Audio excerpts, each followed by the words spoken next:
First year chemistry chapter number 1 that is stoichiometry. और आज के इस लेक्चर के अंदर हम इसके एक्सरसाइज को सॉल्व करेंगे। तो without wasting we are going toward the first MCQs that is the mass of an atom compare with the mass of one atom of carbon 12। ये तो सिंपल डिफिनीशन आप लोगों को लिखी हुई है कि जब हम किसी एटम के एटॉमिक मास को कार्बन 12 के मास के साथ कंपेयर करते हैं तो उससे हम बोलते हैं रिलेटिव एटॉमिक मास या एटॉमिक मास यूनिट। ये जो मोल होते हैं ना, ये तो किसी एटम के एटॉमिक मास, मालिक्यूल के मालिक्यूलर मास, आयनिक कंपाउंड के फार्मूले मासेस को ग्राम के अंदर रिप्रेजेंटेशन का नाम है मोल। सही, ग्राम एटॉमिक मास, जब आप लोग एटॉमिक मास को ग्राम के अंदर रिप्रेजेंट करते हो। और एटॉमिक नंबर तो सिंपल है कि नंबर ऑफ प्रोटॉन और electron present in an atom is known as atomic number.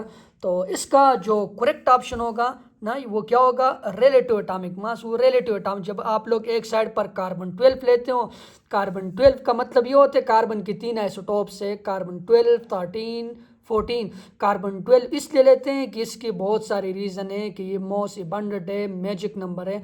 Magic number का मतलब है इवन प्रोटॉन और न्यूट्रॉन है, स्टेबल है, चीप है, इजीली अवेलेबल है। दैट्स वाई हम कार्बन 12 को लेते हैं और इसके साथ बाकी एटम के एटॉमिक मासेस को कंपेयर करते हैं, तो इसी को हम बोलते हैं relative atomic mass. Second MCQs की तरफ जाते हैं, जिसमें हमें कह रहे हैं कि which of the following is not true for mole. Mole के लिए कौन सी बात इसमें से नहीं है। इट इज़ काउंटिंग यूनिट, हाँ ये काउंटिंग यूनिट है, यानी काउंटिंग नंबर है। दूसरी बात के ये तो सिंपल डिफिनीशन है कि एटॉमिक मास फार्मूले मास को ग्राम के अंदर रिप्रेजेंटेशन का नाम है। और वन जो मोल्स होता है उसके अंदर 6.023 क्रॉस 10⁻⁻23 पार्टिकल्स होते हैं। पार्टिकल मीन टू से एटम, आयन या मालिक्यूल्स वगैरह होते हैं, इलेक्ट्रॉन वगैरह, जिसको हम बोलते हैं सिंपल एवोगाड्रो नंबर। तो लास्ट जो बात है ना, it contain different number of particle for different substance. नहीं, अगर सब्सटेंस डिफरेंट होगे मीन टू से वाटर होगा, HCl होगा, ग्लूकोज होगा, जो भी चीज़ होगी उसके अंदर जो नंबर ऑफ पार्टिकल होंगे ना वो इसके बराबर होंगे। अगर एक मोल्स है ना कोई भी चीज़ है, जिस तरह टीचर ने आपको समझाया होगा कि 1 डजन के अंदर 12 एग्स होते हैं, 12 ऑरेंज होते हैं, 12 केक्स होते हैं, 12 गाड़ियाँ होती है, जो भी चीज़ें, डजन का मतलब है एक दर्जन के अंदर 12 होंगे, 1 सेंची के अंदर 100 होंगे। वो जो भी चीज़ है, ईंट है, बुक्स है, पेन है, जो भी चीज़ें, तो उसके अंदर 100 के सेंची के अंदर 100, डजन के अंदर 12। तो डिफरेंट सब्सटेंस के लिए इसके अंदर जो नंबर ऑफ पार्टिकल होंगे वो डिफरेंट नहीं होंगे, वो क्या होंगे, सेम होंगे। तो इसका जो करेक्ट ऑप्शन होगा that is option number D. MCQs number 3 की तरफ जाते हैं, जिसमें हमें कह रहे what is the mass in gram of 5 moles of water. यहाँ पर आपको मोल्स दिए, क्या दिए, मोल्स दिए और आपसे मास पूछे। मोल्स का फार्मूला ये, number of moles is equal to mass divided by molar mass. अब आप लोगों ने क्या निकालना है, मास निकालना है, तो ये मोलर मास सिंपल जाके यहाँ इसके साथ मल्टीप्लाई हो जाएगा। मोल्स 5 है और मोलर मास वाटर का 18 है, 18 5 90। तो इसका जो आंसर होगा ना दैट इज 90 ग्राम। ये तो सिंपल फार्मूला है। इस एमसीक्यूज की तरफ जाते हैं, जिसमें मैं कह रहे हैं कि number of molecule in 12 gram of carbon dioxide, sorry 12 नहीं 22 ग्राम ऑफ कार्बन डाइऑक्साइड। ये जो कार्बन डाइऑक्साइड होता है इसके 1 मोल का जो मोलर मास होता है दैट इज 44 ग्राम। अब 22 है तो आधा है। एमसीक्यूज ऐसा होता है, आधा होगा, फुल होगा, 3 टाइम होगा, 7 टाइम होगा, इस तरह होगा। सही है, तो आधे जो मोल्स हो गए कार्बन डाइऑक्साइड और 1 मोल कार्बन डाइऑक्साइड जो होते हैं ना उसके अंदर number of particle Avogadro number के बराबर होगा। अब ये हाफ हो गए, मोल्स 0.5 हो गए। आप लोग सबसे पहले मोल्स निकालने, मोल से फिर पार्टिकल निकालने। तो इसका जब आप लोग हाफ करोगे 6.023, इसको हाफ करोगे तो 3.011 आ जाए। एक बात आप लोगों ने याद रखनी है कि ज़्यादातर बच्चे इसको भी आधे कर लेते हैं। इसको आधे करने की ज़रूरत नहीं है, ये इसी तरह सेम रहेगा। तो सिंपल आधा मोल्स है तो आधे मोल्स के अंदर पार्टिकल भी आधे हो जाएंगे। That is option number B. Next MCQs की तरफ जाते हैं, जिसमें कह रहे हैं कि what will be the value of temperature and pressure at HTP. HTP और आरटीपी आपको पता होना, HTP standard temperature and pressure, RTP room temperature and pressure. Room temperature, room के टेम्परेचर को बोलते हो स्टैंडर्ड। स्टैंडर्ड का मतलब ये होगा कि 0 डिग्री सेंटीग्रेड, या डिग्री सेंटीग्रेड के अलावा अगर आप लोग लोगे तो 273 kelvin, 273 kelvin, 180 M, 760 of mmHg, 760 टार, 101325 जो पास्कल हो गया वो हो जाएगा इस तरह। सही है, तो मुख्तलिफ बार के अंदर भी आप लोग लिख सकते हो। तो ये क्या होगा 100 डिग्री सेंटीग्रेड नहीं, 180 MB नहीं, 298 नहीं, ये रूम में 180 MB नहीं, 0 डिग्री सेंटीग्रेड 760 सेंटीमीटर है तो सेंटीमीटर होगा, तो यहाँ पर 76 होना चाहिए, 760 नहीं। तो इसका जो करेक्ट ऑप्शन होगा ना that is 273 kelvin, 760 mm of Hg। ठीक, ये मुख्तलिफ भी आ सकती है। तो मैंने आप लोगों को बोला वो टार में, बार में, ATM में, सही है, पास्कल में, किलो पास्कल में मुख्तलिफ यूनिट है, तो उधर से आप लोग देख सकते हो। और केल्विन तो सिंपल डिग्री सेंटीग्रेड को कन्वर्ट किया हुआ है, 0 डिग्री सेंटीग्रेड 273 केल्विन के बराबर होते हैं।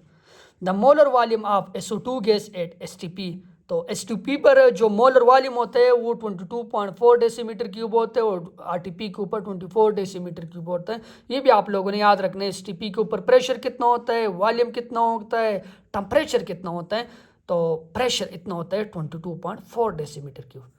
नेक्स्ट की तरफ जाते हैं, the percentage of calcium in calcium carbonate. ये सिंपल यहाँ पर आए हुए हैं, तो बाकी तो परसेंटेज आप लोग को एटम के atomic mass molar mass multiply by 100 से है। लेकिन यहाँ पर ये जो कैल्शियम कार्बोनेट है ना, इसका जो मोलर मास होता है that is 100 gram.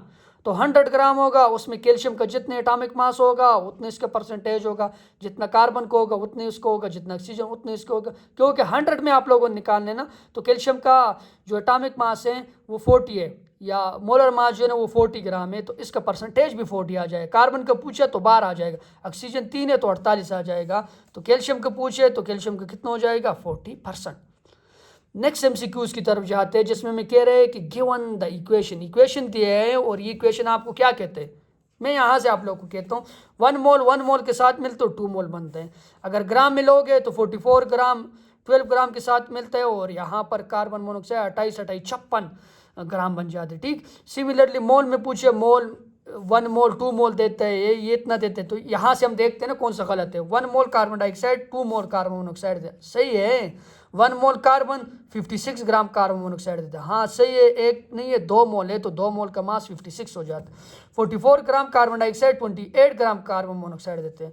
44 gram carbon dioxide 28 नहीं 56 ग्राम दे रहे हैं, तो ये वाली बात गलत हो गई। और ये वाला MCQ आपका करेक्ट हो गए। उसने कहा कि कौन सा नहीं होगा, तो वो आप लोगों ने देखना। 44 ग्राम 12 ग्राम कार्बन, हाँ सही है, ये भी सही है। तो इसका गलत ऑप्शन जो है ना, इसका जो करेक्ट रिलेशनशिप ये नहीं है, तो ये सही ऑप्शन है। बोल रहा है गलत और है ये सही। Limiting reactant is 1। Limiting reactant वो होते हैं जो रिएक्शन में पहले कंज्यूम हो जाए। लिमिटिंग रिएक्टेंट वो होते हैं जो यहाँ पर मैक्सिमम मोल ऑफ प्रोडक्ट देते हैं। लिमिटिंग रिएक्टेंट वो होते हैं जो which produce maximum number of moles of product, which produce minimum moles of product, which is present in maximum amount, which one is limiting reactant is 1। पूछे कि कौन सा होगा, which is present maximum amount, नहीं maximum amount नहीं देते। Which produce minimum moles of product, which produce maximum moles of product, maximum भी नहीं देते हैं। प्रोडक्ट को इफेक्ट भी करता है, डजन इफेक्ट भी नहीं होता है। मैक्सिमम अमाउंट भी नहीं देते, तो ये हमें क्या देते हैं, which produce minimum amount of product. क्योंकि लिमिटिंग रिएक्शन पहले कंज्यूम होते हैं, जिसके मोल्स कम वो लिमिटिंग, जिसके मोल ज़्यादा वो एक्सिस रिएजेंट के अंदर आ जाते हैं। ठीक, नेक्स्ट MCQs की तरफ जाते हैं, जिसमें कह रहे हैं कि efficiency of chemical reaction can be check with the help of percentage yield. Percentage yield is equal to actual yield divided by theoretical yield multiply by 100।